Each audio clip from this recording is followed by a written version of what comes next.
This is an essay entitled The War is Not a Metaphor. Hi, my name is Ismatu. I am 26 years old, and I write and record threadings, a newsletter, a podcast, and also coming to you in video format because you all really wanted me to. And I do this to record for you and for me the ways that I see the world connect. I live in Freetown, Sierra Leone. However, I come to you from New York, in the United States, or the so-called United States. I'm here engaging in a work of public and collective thought for the following reasons. The first is to archive this moment in my personal and our collective history. And the second is to work through intellectually and functionally the compulsions our attention creates. Grab your tea. I'm having an apple cider rooibos. Cultural context of the moment, always very important. Earlier this week, I helped a friend of mine pick up a cat from her friend's apartment in Chicago for cat sitting. I'm in the US to see my family. My mother had her final surgery of her cancer operation. She had her stem cell surgery, and she did tell me to tell you all that she's doing very well.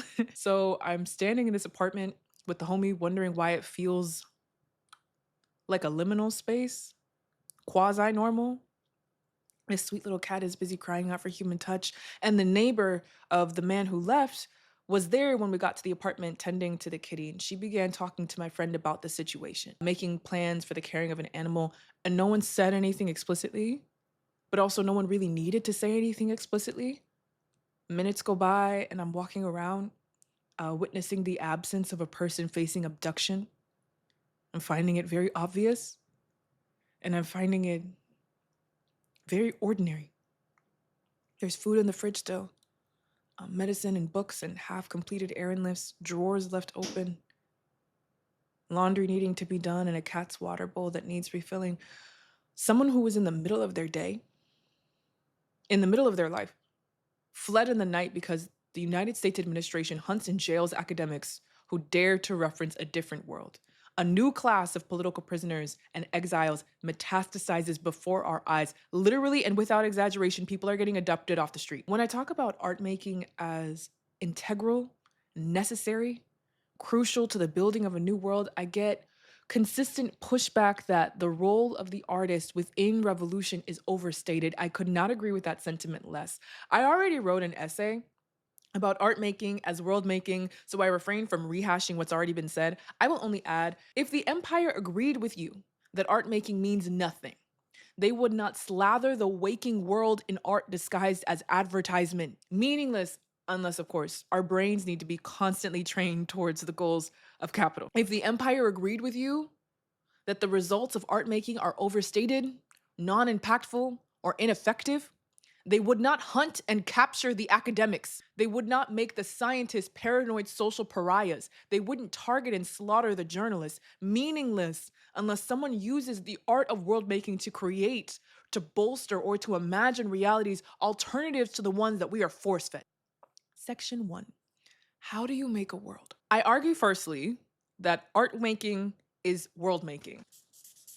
The two are the same thing. They are synonymous. There's no distinction between the two. How are we gonna do this? And it's gonna be backwards for y'all. I think I just need to turn this around. Okay. Can you see the board?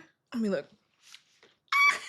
Can you see the board? Art making is world making.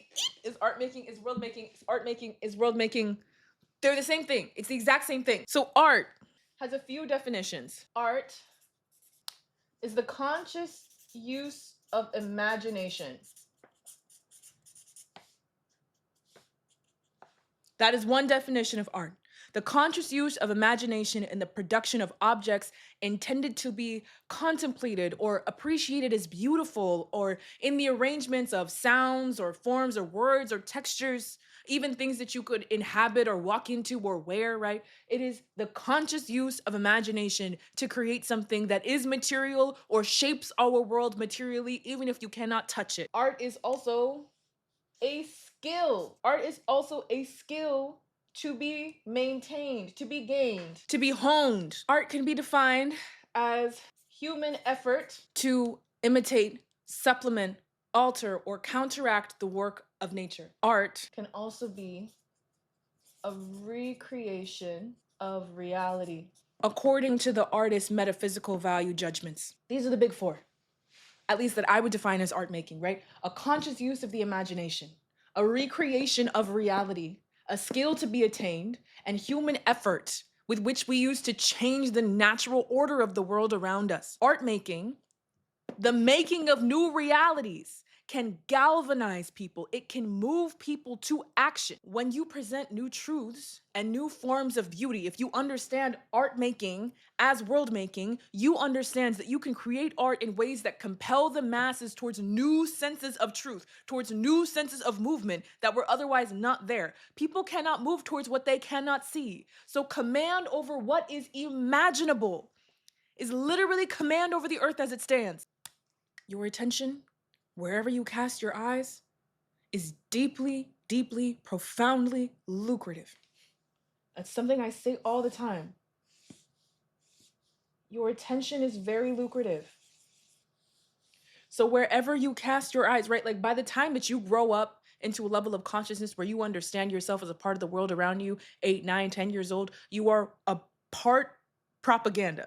You are a cyborg. You have the technologies of the empire embedded into your very brain in person. The command over what you can see dictates what you think is real, good, bad, achievable, reasonable, personal, dangerous, lovable. I call this where you set your eyes consistently, or where your eyes are fixed upon, if you personally set them or not. I call this the realm of attainment. A maxim I say all the time. I already said it. I'm going to say it again. Your attention is deeply lucrative. And that is true, but there's more to it than that. Beyond being capable of producing capital, right? Beyond lucrative, your internal and external gaze or sense is capable of production, not just the production of capital, but the production of anything.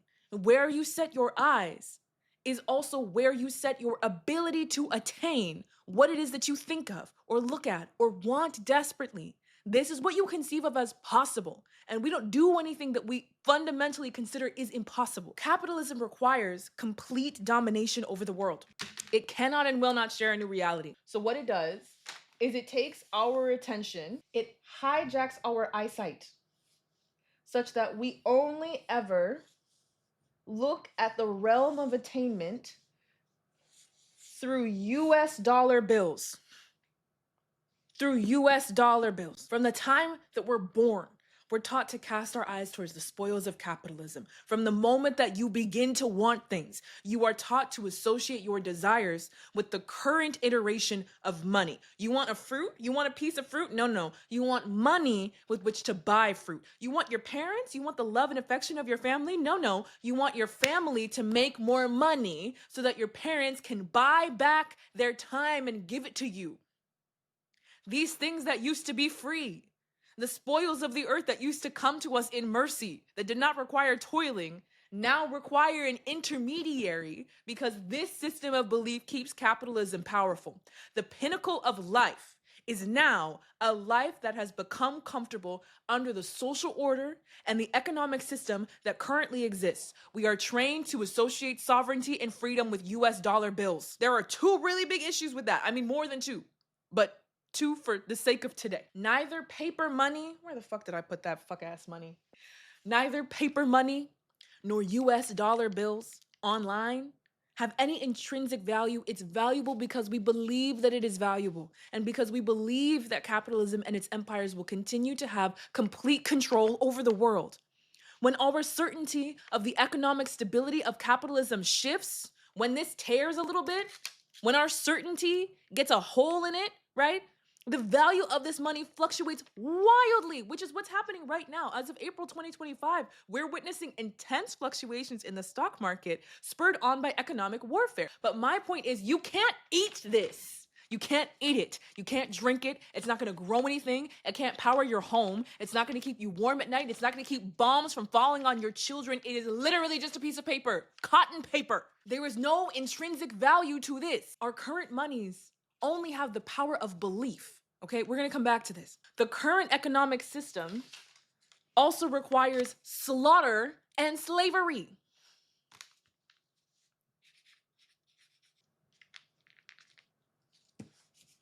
The spoils cost blood, meaning this money that we made up requires the consistent death of people within the colonized world via complete extermination, as what happens to indigenous people when we want to create property out of sovereign land, or the constant death of enslavement for resource processing and manufacturing, or usually a dastardly combination of the two. We will come back to this idea. These two things about why capitalism is fundamentally not working for the majority of the world, we're going to come back to this. On this other side, what kinds of world making are there? I'm going to turn y'all around. Art making is world making, okay? I want us to fill in this gap right here. What are the different ways we can shape a world? What are the different ways that we can make a world physically, right? That we can change our material world by what it is that we as humans do. How do you make a world? I'm going to say infrastructure. Tell me what else. How do you make a world? Community, food, caregiving. All right, let's do this. Infrastructure, family making, food systems, economics, culture.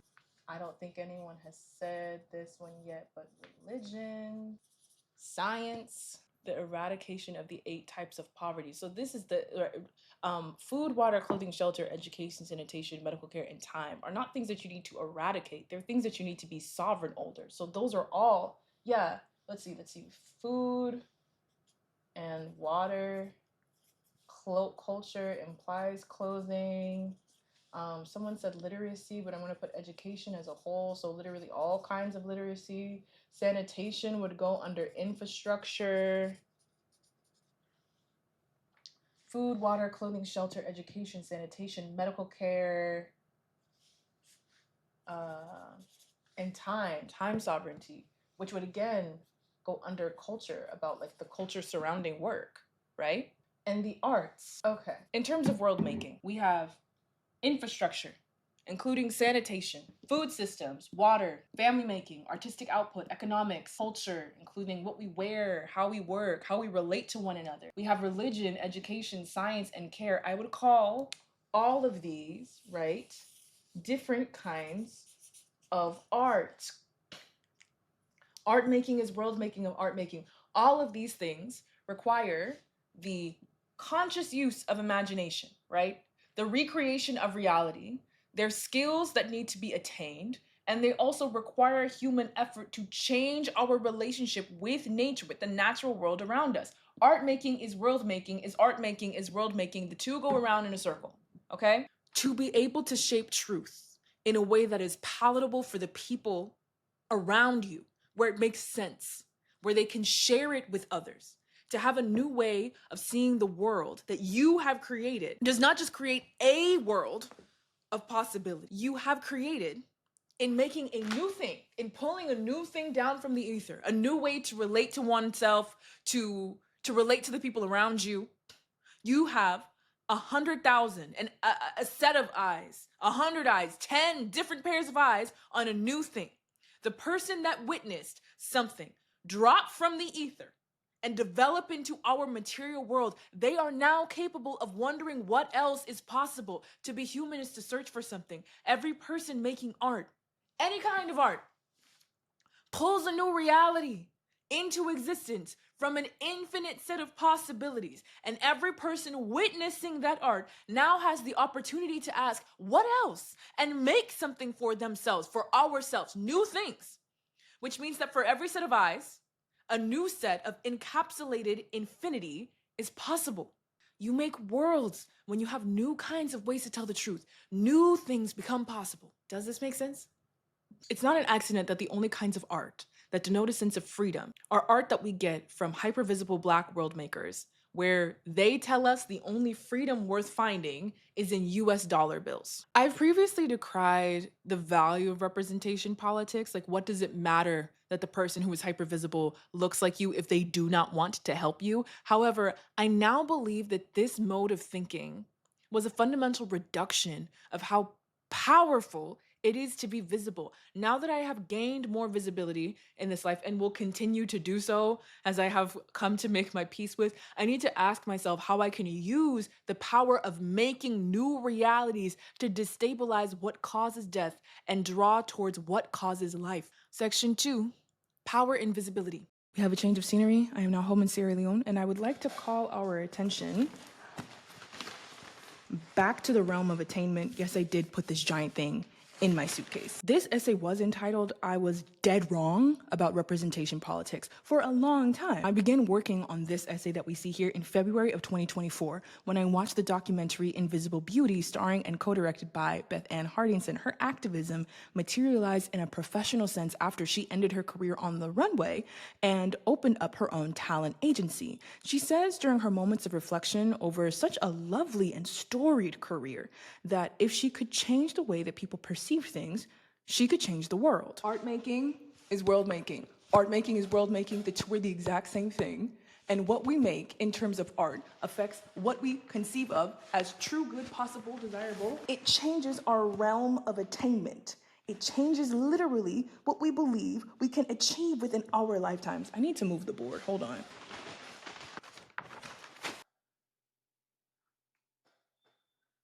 Period. Beth Ann Hardison is one of the primary reasons that people look at me and go, "Oh, you should be a model." Beth Ann Hardison is 82 years old, okay? She remembers the time when the Negro was not in vogue. That's word to Langston Hughes. She remembers when there were no dark-skinned, unambiguously Black models on the runway. I cannot express enough how much fine art shapes the mainstream. Art helps us understand what is good, desirable, achievable, possible. Okay, the woman was engaging in the infrastructure of thought. She was a thought architect, not just in killing it as a model at the Battle of Versailles, but also as a casting director, making sure that the Black model, or even just the non-white model in general as a whole, did not end with her. If you have not seen Invisible Beauty, I cannot recommend it enough. I've watched this movie now several times. I showed it to my mom. We have now watched it more than once. For one, it's not easy these days to have intergenerational heroes, so I'm really grateful to Beth Ann Hardison for taking the time to document herself and her desires for a life worth living and how those desires changed over time. The film was also a really humbling experience and bolstered my politic, which I need to have an understanding that I exist within a global spectrum of struggle, a global spectrum of fighting off oppression in whatever ways we have access to. So where I'm very hoity-toity, okay, me and my new age thought thinking that, baby radicals always think that we're the first people to ever do it, okay? We think that this is the first time that anyone's ever engaged in struggle in their damn lives. I'm sitting here like, well, who cares if we have Black supermodels when systems of beauty are still violent? And while that's a good point, I realized in watching this film that I forgot I have literally never lived in a world where Blackness was not the shit.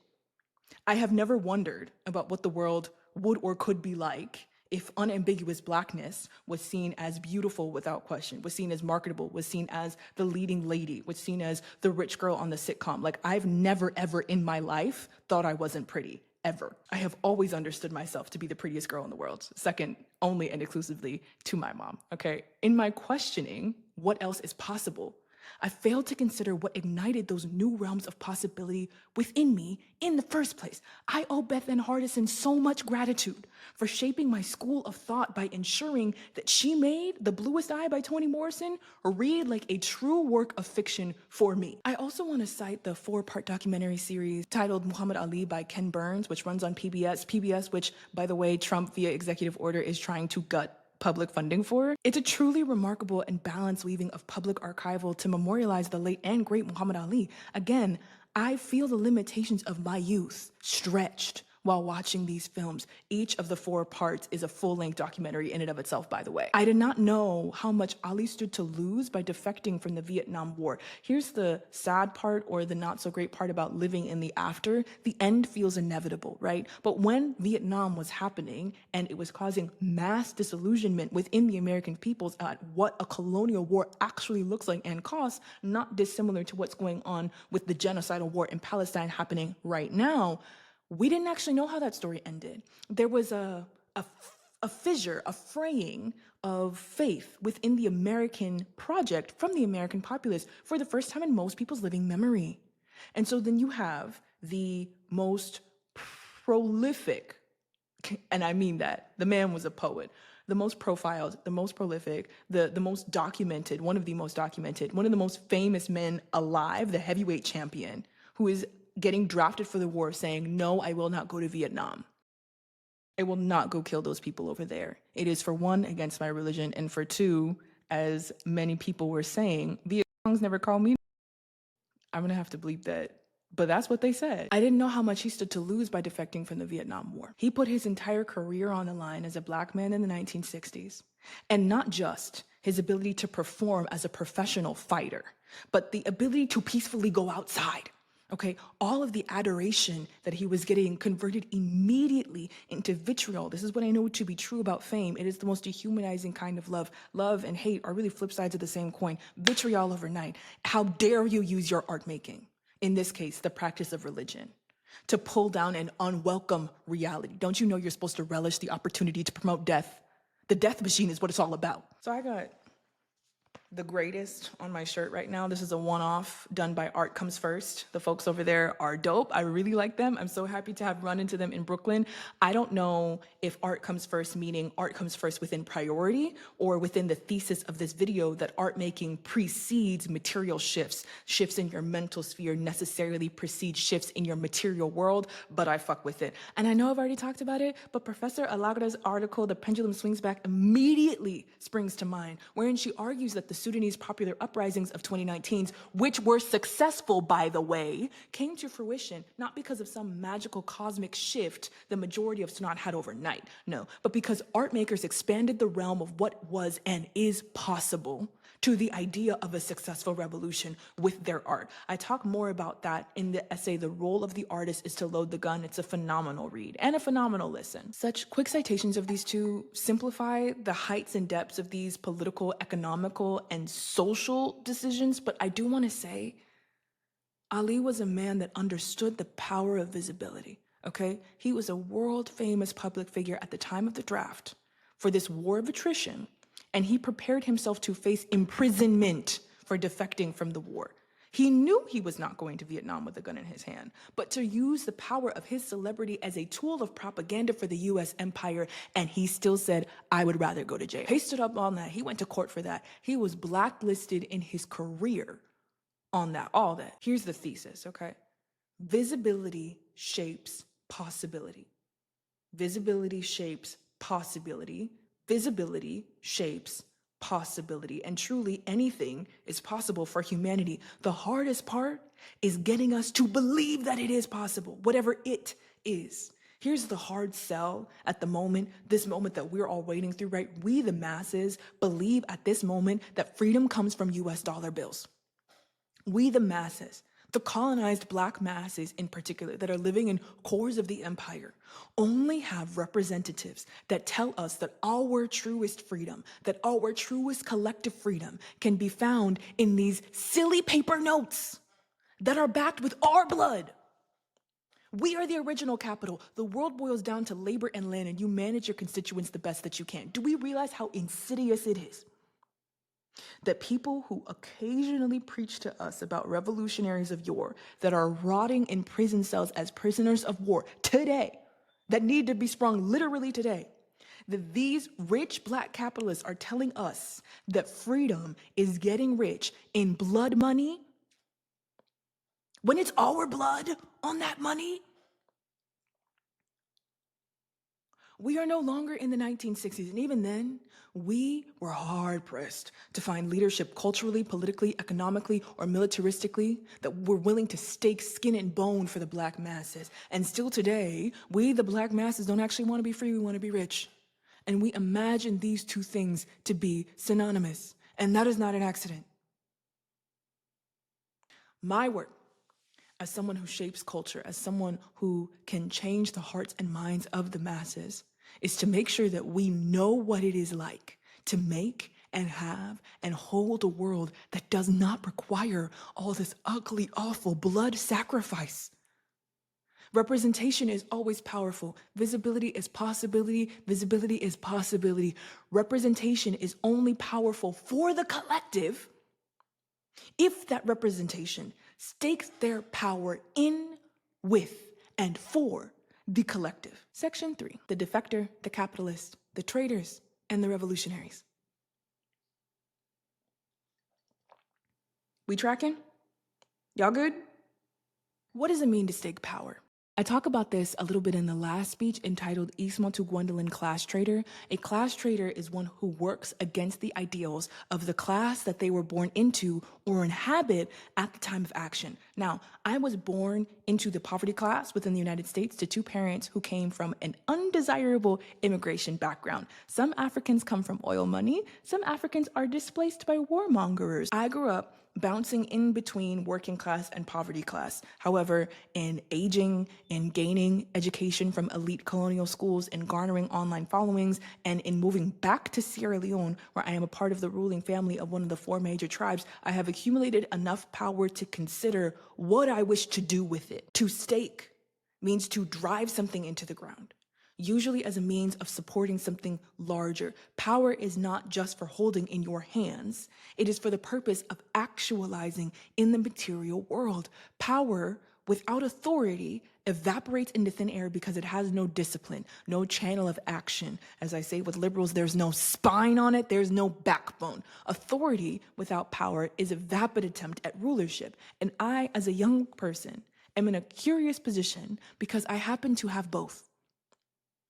Power is a metaphysical idea that I can alchemize into physical results, while power can change realities just by belief, such as the belief that you all have in me to give me the space to change your mind about the world around us. Physical indications of power spur on that belief, as in it is, and so we act that it is, and so it is. 3 years ago, when I was just a compelling speaker with a very pretty face, that bought me some time, right, on people's cell phones as they scroll through TikTok. Now that I am constructing food, education, care, and policy systems that have affected hundreds of beneficiaries, I fulfill my projects and the work gets bigger as more people go, oh, yo, no, that's legit. Like she's dead ass, she's very serious.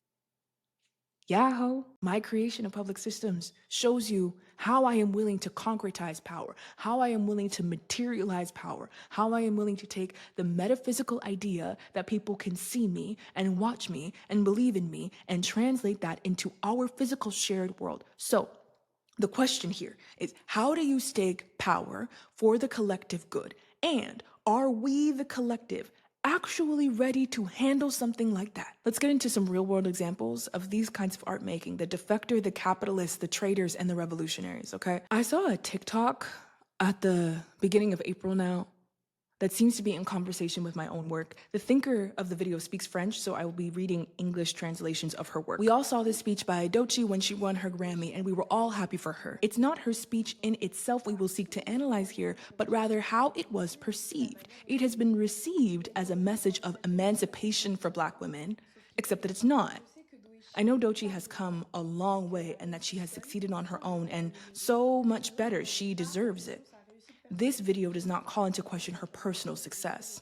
I just have a problem with the way her speech is being conveyed as a message of hope. For me, the way in which Doechii's Grammy is treated is symptomatic of Black capitalism. We are trying to pass off a personal victory, an individual victory, and above all, a commercial victory as a community victory.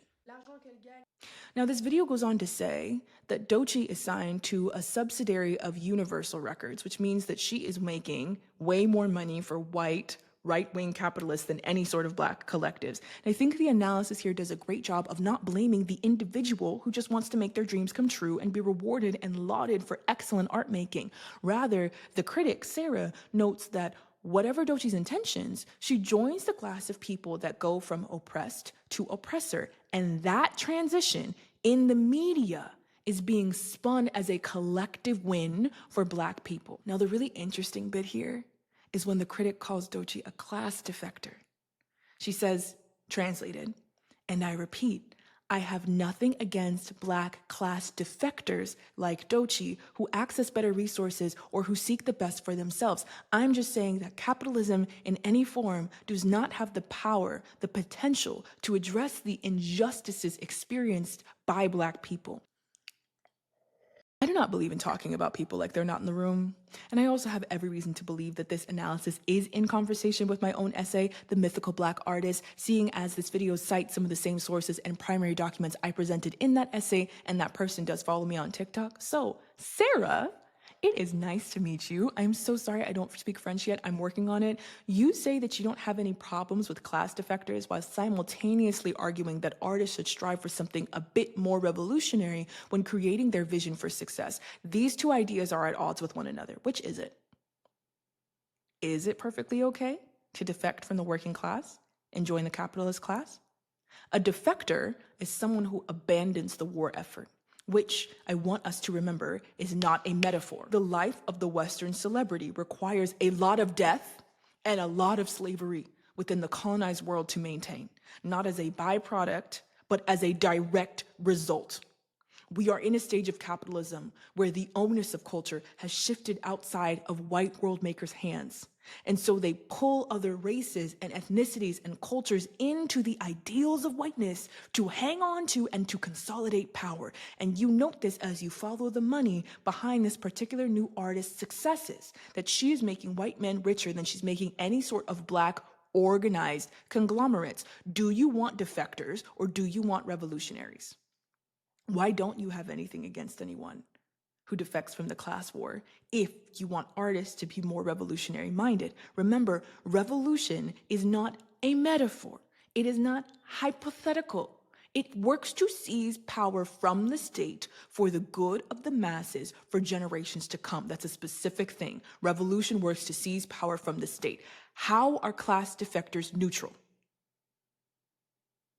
To defect automatically means that you are joining the side of the capitalists, whether you mean to or not. And we can tell from some of the music with tracks like Profit, she knows what she's motivated by. When I was first working through the linkage between all these ideas, I got on live to discuss them, and we were talking about the difference between a class defector, someone who abandons the war effort, and a class traitor, someone who betrays the ideals of their class, right? In either direction, as in a working class person that aspires to capitalism is a class traitor, just as much as I, someone who is in the petite bourgeois as far as Sierra Leone is concerned, am a class traitor. I pointed out aptly that all of these are terms of war. And I received a comment in response that said, "Do you think war is a good metaphor?" In comes the primary title of this speech. The war is not a metaphor.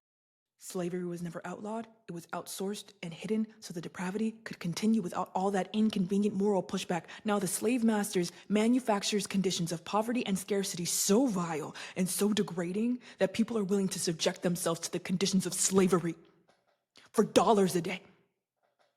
The majority of the world makes $10 a day or less.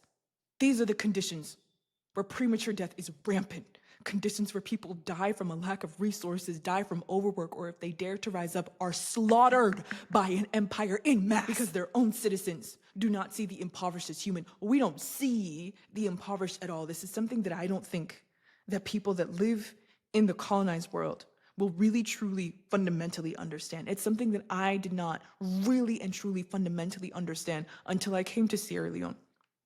And I witnessed people be born in landfills. Landfills. To live your entire life in a landfill.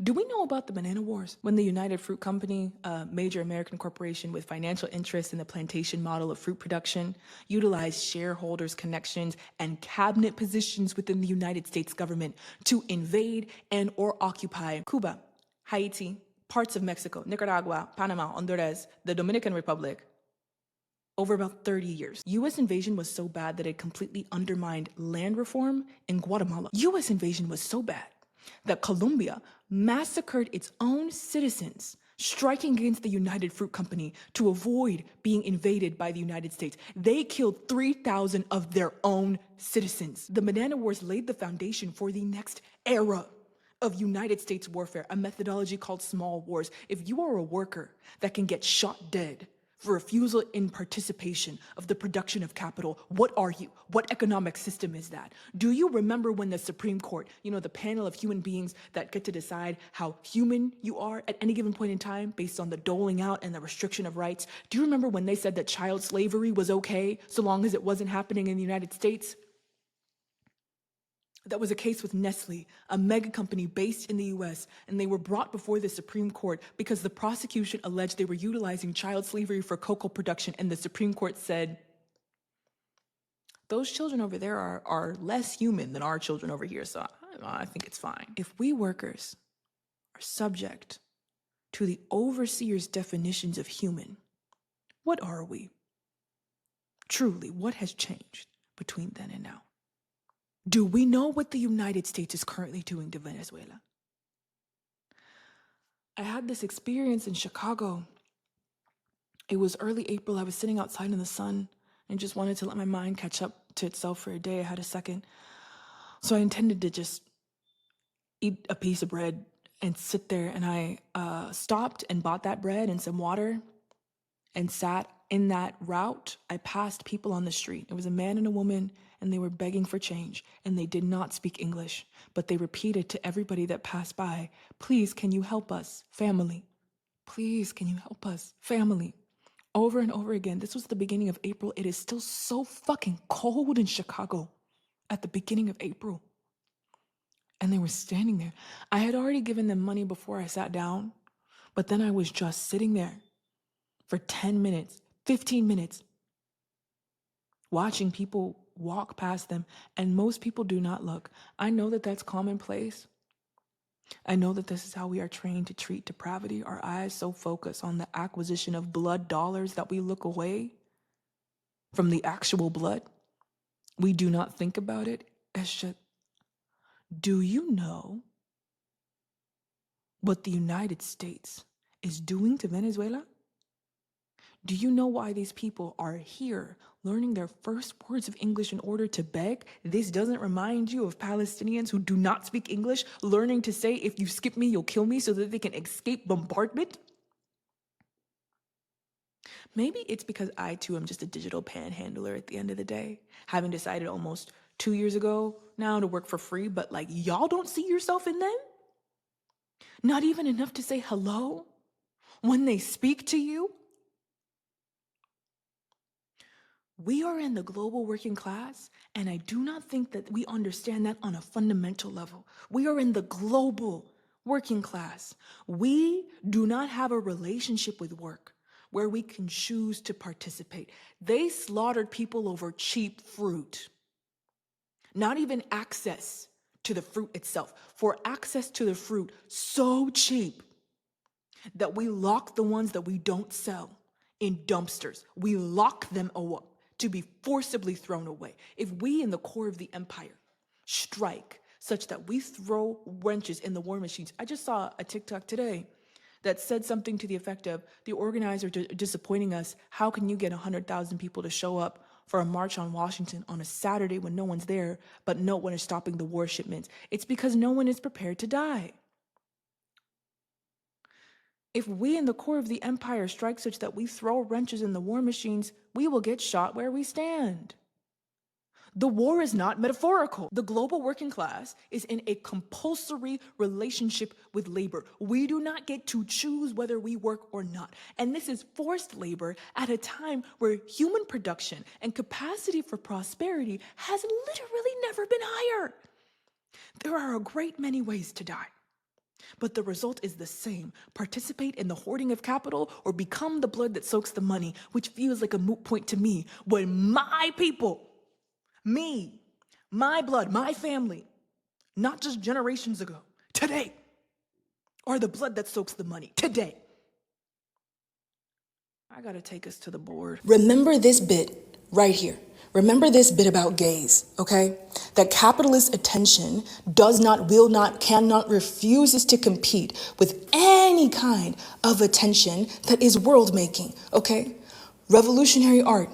Art which seeks to divest from the systems that we have in place. Art which seeks to grow things, which makes life, is in direct conflict with capitalist attention that teaches us that freedom and success is in US dollar blood money.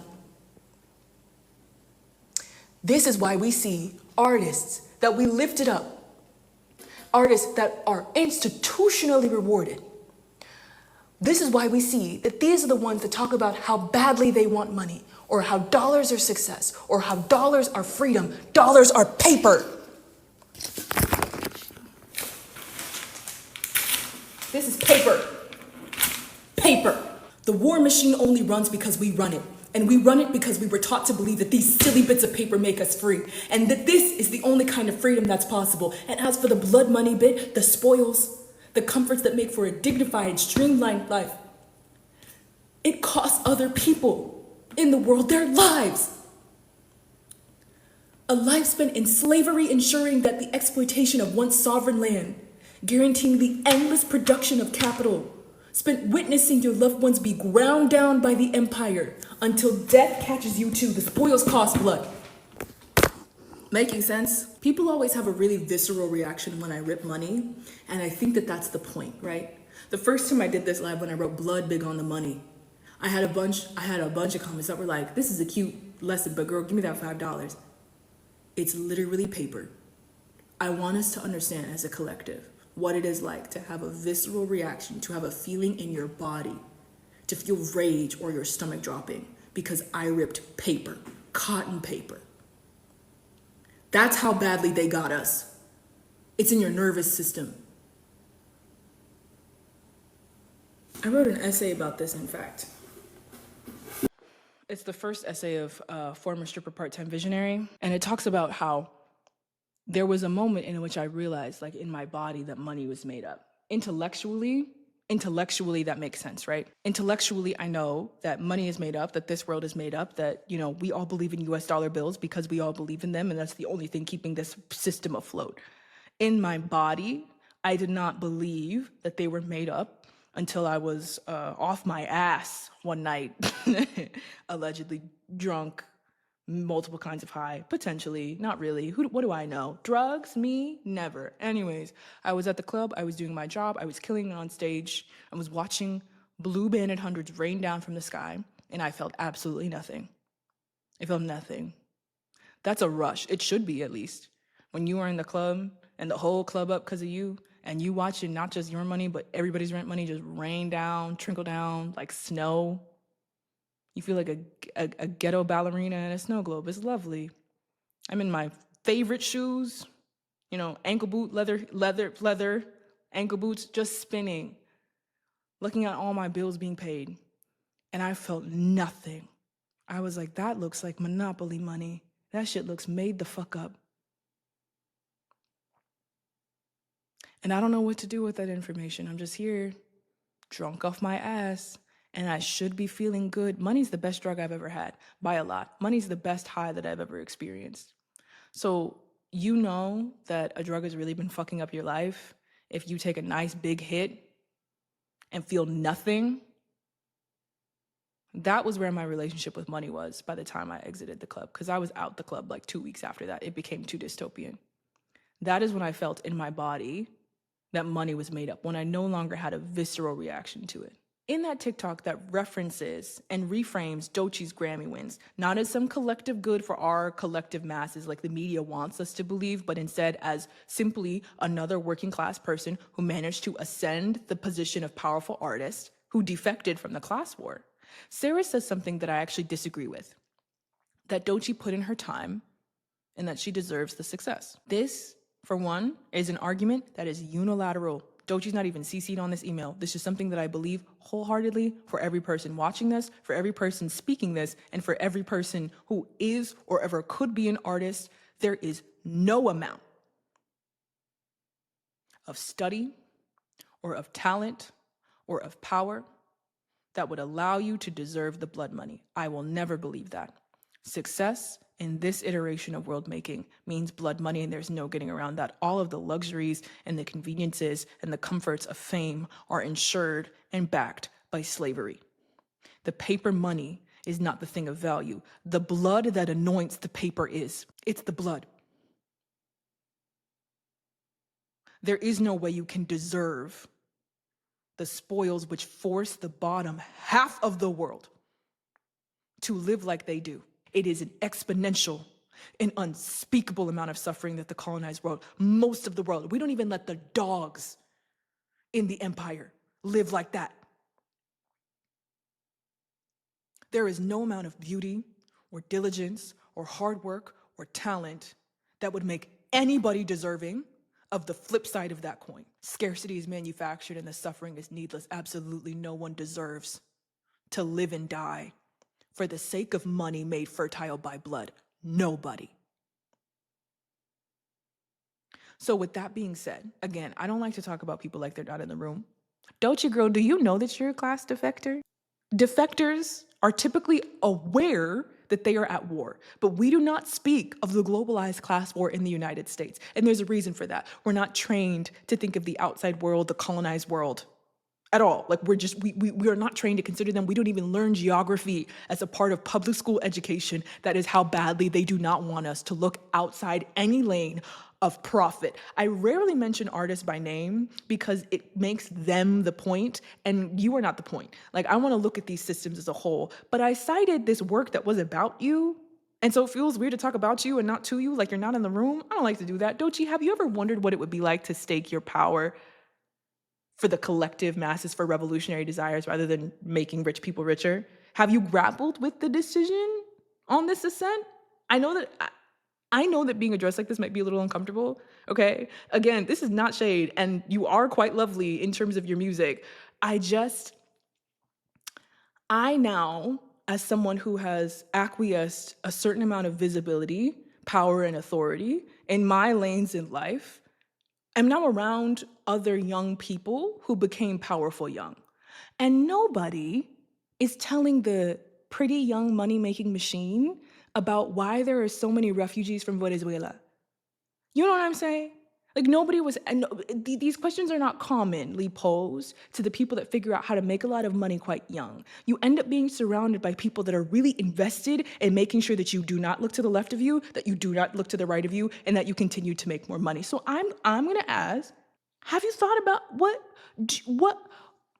is your relationship to revolutionary thought, desire, and intent?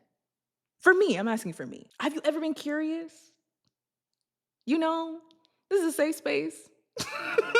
I'm also saying this because like I first of all did not set out for heightened levels of visibility and power. I also didn't know that I was of royal blood until I was like in my 20s. So that really shifted things around for me. It's a whole crazy story. My point is, I didn't know how rare it was to be up on the world stage, radicalized when you got there. I didn't know how rare it was to get trained out of the gaze that fixates on success as US dollar bills. And I ask now because I have skin in the game as someone who is no longer a regular, degular, rank and file member of the working class. I'm a celebrity and a royal with enough power and authority to partner with international NGOs to create Sierra Leone's first disability assistance program. None of our reality, right? Traitorship, defecting, searching for sovereignty, the blood on the money, none of this is metaphorical. The search for sovereignty will either lead us to making privatized systems and thus becoming a capitalist, or we will create systems that are accessible to the public, making you a revolutionary. So have you thought about it? Asking for me. Okay, have a good day. Now, to the rest of us that are sitting here in my kitchen with me, when we think about revolution, we tend to think about militants with guns. We do not usually think of newspapers and budget meetings and town halls and food prep and hospital transit and admin and all the in-between technologies of building out a new infrastructure. Revolution is the start of something. It is not just an end to the old systems. It is a marriage. It's a baby being born. It's something fragile. And revolution seizes power from the state. So oftentimes, when we imagine the seizure of state power, we imagine it by force. And that's true and necessary. I'm not here to negate that. It's just that it's not exclusive. Power in any reality, comes from how many people believe in your reality enough to participate in it. Power in any reality comes from other people believing in your reality enough such that they are willing to participate. Remember that reality is just what we collectively witness, okay? So if you build educational systems or food systems or healthcare or architecture or infrastructural support that makes masses of folks invest more in your system than they invest in the state, congratulations, you have made yourself an enemy of the state. Seizure of state power is not just about marches with guns, okay? It's not just about like the storming of the Capitol and the physical seizure of state power. It's also about building systems, building new realities that begin to be so powerful that it leaches legitimacy from the state that we have in place. You will make yourself an enemy of the state by feeding your neighbors. Try it. If you don't believe me, go ahead, try. Are we prepared as the masses, you and me, sitting here in my kitchen, are we prepared to support powerful people who decide to be revolutionary instead of being capitalist? Because these folks get targets on their backs. These people, if they're not successfully co-opted and bought out, are jailed, exiled, or hunted and shot. One of the reasons the revolution within the United States failed in the 1960s was because the public was not with the revolutionaries, and they had the systems. We had new republics in the colonized world. We had the Black Panther Party that had embassies in different countries working with other revolutionary governments. There was international solidarity there. The 1960s and the 70s had Black radical, Black revolutionary diplomats, culture leaders, playwrights, musicians, political leaders inside and outside the federal and state electoral systems, political parties establishing public programming, and a militia. What they did not have was the mobilized support of the masses. Beyond public spectacle, they were not with it. And you need a popular uprising. You're not going to win anything with the vanguard alone. The tip of the spear is only the tip. You got to get the whole thing to come through. They were not then and are not now. We, the masses, are not willing to abruptly cease participation in the nation-state apparatus. We believe in it too much. We still have a visceral reaction to someone ripping up a $5 bill.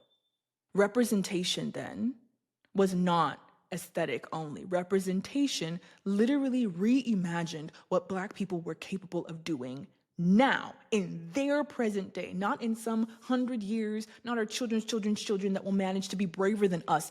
Now, for a moment in history, where you were looking at very highly visible Black people, you had the infinite loop of opportunity. If this is it, then what else? If this can be, if this, then that. If this, then that. What else? What else is possible? Do you know what a blessing, a privilege that question is?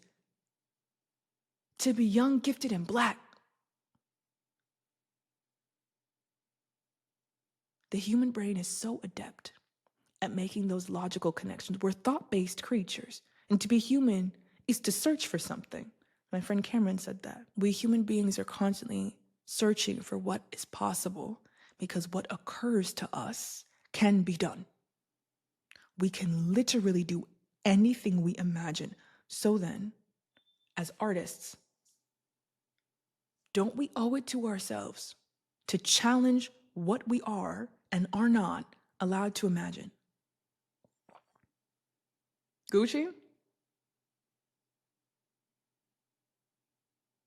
Then this is a subsection entitled, "You are loyal to who feeds you." I'm gonna bring y'all in for this one.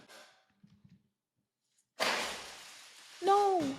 Damn, my fruit. Hold on a second, I have to tell my fruit I'm sorry. Baby, I didn't mean it. I didn't mean it. Oh. I'm sorry. Please keep ripening. You know how excited I am to eat this fruit? I gotta wait till Saturday, cause she's not ripe yet. But I just dropped her on her head. I'm sorry. I'm sorry. Where did I get this fruit? From the market lady on Regents Road, 10 minutes down the road. This is what happens when you live somewhere that can't afford exports, okay? All the fruit is local. Custard apple. Here we call it sour soap. It is one of the largest of these fruits that I've seen this season. It's also mango season in Sierra Leone. God is good. Alrighty, let's bring this in. Because this bit is important, okay? You are loyal to who feeds you, and I mean this. I've witnessed too many artists with radical barons, right, with radical teeth, dull their bite to fit in better with the ruling class. Budding revolutionaries will sell a book well, excel on the press circuit, and then have a new orientation overnight. They'll talk about revolution in theory as if it's a metaphor, as if it's something that's not occurring literally right now. Class struggle and resistance on a globalized scale is existing right now. It's occurring right now. The war is not a metaphor. But then you're loyal to who feeds you, okay? You are loyal to whoever is keeping you stable and fed and in check. So leftist YouTubers that make it into a decent payday become loyal to the algorithm. And radical rappers that really make it into the mainstream become loyal to a label, streams, and sales. So many authors with a bite behind their pen write to become loyal to residuals. I don't ever want to be bought by the gilded idea of stability. Now, the reason I made, hold on a second. I'm a fake influencer. I don't even have my book in hand. The reason I made this book is to build literacy. Okay? This book builds a library. Reading is one of the most radical technologies that the global working class has access to, and my black masses, wherever I live, are barred from them systemically. The first thing that I'm buying for this library I spend all my money on is solar panels. And the next thing that I'm buying is trucks so I can have a bookmobile, because I gotta get up to the village where my granddad is buried in his chieftaincy plot and teach those people to read. So this book, this is for the people, and the next one's gonna be for the people, and the next one after that is gonna be for the people. You can read me essay after essay, radicalizing in front of you all, for you all. And I personally do not get $1 because you are loyal to who feeds you. And I don't wanna be loyal to book sales. I wanna be loyal to the people. I personally do not get $1 that you all don't give me to say, here, eat, be well. And honestly, I use that money on the rice harvest anyways. I don't know what to tell you. The point of this short section is to declare openly where my loyalties lie. There's a reason I choose to be donation funded. Lots of people have asked me over time, can't you just print a book and use those proceeds to keep yourself alive? Of course I can. You know how good I am at sales? Of course I can. I don't want to. I choose to live entirely off donations because it asserts every day that I am alive and I have bread, that I am loyal to the people, and that the people have chosen me to do this work. And I am so grateful because I prayed for this life. Thank you, God. All right, next section. How do you stake power? You build systems. You stake power by building systems. We are taught that the correct thing to do with power is to stake and build a system that can support you for the long term on top of it, you and your family. Within my lifetime, we've really only seen powerful world makers build robust private systems for their own personal and familial use. Now, some do argue a Nipsey Hussle did work to create resources for his community, and I do like his world making. I recognize what I'm about to say next is possible because he presented me with his version of a new reality, and I am able to ask what else is possible. Here is my what else. I would argue that his methodology of giving back to his community was the charity model, in which you only give what you can reasonably afford to lose. Staking power requires risk. Okay, it requires skin in the game and precarity. Black capitalists understand this in the stock market and return on investments, but somehow lose its teeth when we're talking about building power for our black masses. You yourself, when you got skin in the game, are leaning on and depending on the systems that you help create. Every entrepreneur knows this point in the establishing of a business where everything that you have is tied up within the success or the failure of your enterprise. You've staked every power that you have access to on the building out of this new system. People do that for privatized, scalable systems, and we do not see representatives, defectors, or traitors build public systems for public use very often. I, Ismatu, continue to explore this new kind of blueprint, or rather remade, remix. It's not new. I'm not reinventing the wheel here. I'm just doing something that I haven't seen in a long time. I stake power for the purposes of collective sovereignty. A traitor or a defector never stays there for long. These are transitionary titles. You move from one thing towards something else. You cannot stand still in these systems that you have. You either move or you will be moved. So these transitory titles, right? In our search for sovereignty, the ability to provide for ourselves and our families, the desire to expand our skills and to pull down new realities, we either become capitalists or we become revolutionaries. What does it mean materially to stake power for the collective, not just in the art that you make to change people's minds, but in the tokens of power that come with that art making? We know that the capitalist economic system encourages the production of private power for increased blood money. So how do we transition from the desire for endless consumption to kinder and more sovereign means of production, wherein I go down the street to the fruit lady and buy these, and I have to wait 2 more days for it to ripen properly so that I can eat it well? The whole world could live like this. Girl, the view. Not this view, but obviously. This view. Don't mind the construction noises. They're paving the road. This, give me like a year or two, it's gonna be the top floor of a community library. I want the bottom floor to be a library for the littles, and then the middle floor to be for the teenagers. And I was just talking to my neighbor, Auntie Lily, and she was like, you know, us elder, because I'm 60, she was like, we need computer skills. I don't know how to do anything with a computer. And she's a head teacher at Florida Bay College. I sneeze and my dreams get bigger. I often get the critique that I am idealistic. Got that critique a lot when I was fundraising for farming initiatives for a tractor for my tribe so we could start farming rice. This is ambitious. This is idealistic. I feel like I would rather be idealistic than a critic. Again, not a cultural critic. I am an artist. October, I'm going to be eating cassava with rice I grew. For all my idealism, the check clears, so watch me now. So you and I right now are sitting on the floor of the top level of this house. I literally spent all of my money renting for at least the next 6 months. In a capitalist world making, they would argue that money allowed for the problem to be solved, but I do not think that that's true. Money did not make this house appear. Money did not make the connections that I needed to find the landlord for this house, who is lovely. What a trustworthy and kind individual. She literally, I was supposed to come to her house for, this is how Muslims are. I was supposed to come to her house for lunch, but I was working and sleeping and jet lagged. I just like, I could not keep track of time. By the time I woke up, I got in a kiki getting things together to go to her house. I called the home Mariatu who's at this house, right? She's like, oh, Mami Hacha is here. I'm like, what? I come back and the lady has a she's retired. She has a picnic basket full of plasas, rice, sides, plantains. Like, well, I said we said we were doing lunch.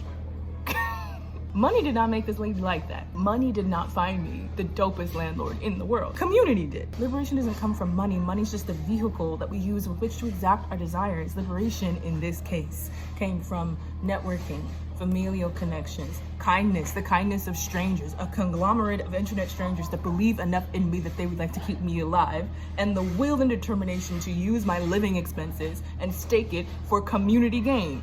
Personal gain for community profit. I have so much personally tied up in this work. I don't think I can delude myself into believing that money made this happen. I'm powerful in this world making because multiple kinds of people collaborated to make this happen. Okay, neighbor number 2, thank you.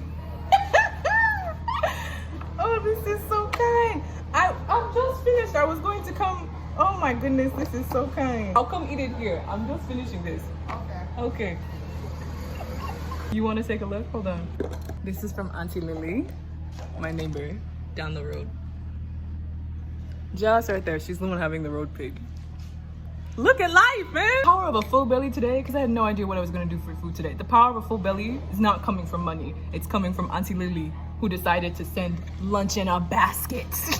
For being people that I wish to hold myself accountable to, because I do the things that I say that I'll do, not just because I want to and because I want to keep my word to myself, but because I want to keep my word to you all. The deal, you can buy the book if you wish to be able to support this library. If you want to donate to this library directly, if you're like, girl, I love the book, but the book is free, I can read it online, which you can. There's now a donation link. It's going to be running until the end of May, and I'm just going to get as much as I can in this short amount of time. First priority is solar panels to make sure that we can survive the constant blackouts that are happening in Sierra Leone. Second priority is administrative assistance. That's the homie Mariatu, because her brain for administration, divine. And third is bookmobiles, because it is not just enough to have this solitary place shape determines function, and the shape of a moving vehicle that has text on board will allow me to go back to my father's village and teach those people to read. I don't want us to think of this as a means of fundraising. I want us to think of this as a concentration of energy, like you putting in $1 worth of energy, 50 cents worth of energy, $3 worth of energy. When we do this collectively, things literally move in the material world. I'm very happy to be a conduit for this. That's all for now. Okay, I'm gonna eat and pack if my kicking man is grown tired of waiting for me. I hope the work of your day passes through your hands with ease.